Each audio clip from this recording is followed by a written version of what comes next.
Maayong adlaw, ako day si Ruby, usa ka Filipino ma'am nga nagpuyo diri sa UAE. So kita ang tigmaniho karong adlaw ug narita sa gawa sa balay sa akong manghod para sunduon sila kay every Sunday is a family day. Naa demi sa sulod sa Dubai Festival City Mall para magbanding. Nag-request si Miran nga sa McDonald lang iyahang lunch, so while nagbakibaklay mi nakita ko ning K-Media Exhibition. So nag-decide mi nga sa The Market Island maniudto. Among paniudto kay pagkaon sa Kazakhs, Vietnamese ug Uzbek. Maunita na namong pagkaon no. Highly recommended dining Chinese steamed bread with beef sa Wok Wok restaurant.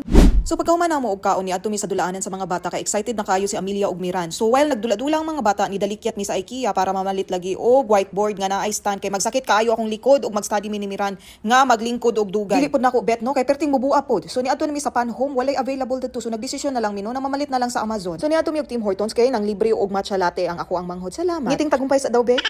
Yadto na mo ang mga bata para ingnon stop na jud na tama na kay mag 2 hours na gyud. So pagkahuman og dula sa mga bata diretso na mi sa Sun and Sons no para palitan og bagong wow nga sapatos si Miran. So mao ni among napalit no New Balance 530. Wow! So, 399 dirham ni or nasa 6,000 pesos agay kasakit sa bulsa.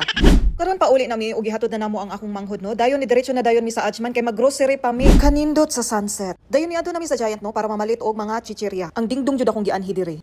So pagkahuman na magpalit og dingdong no, ni diretso nami sa Ajman Cooperative para mamalit sa matag semana namong supply og dili mabangbang ang mga presyo, grabe ka mahal na ba. Karon pa uli nami og maura to no. Bye.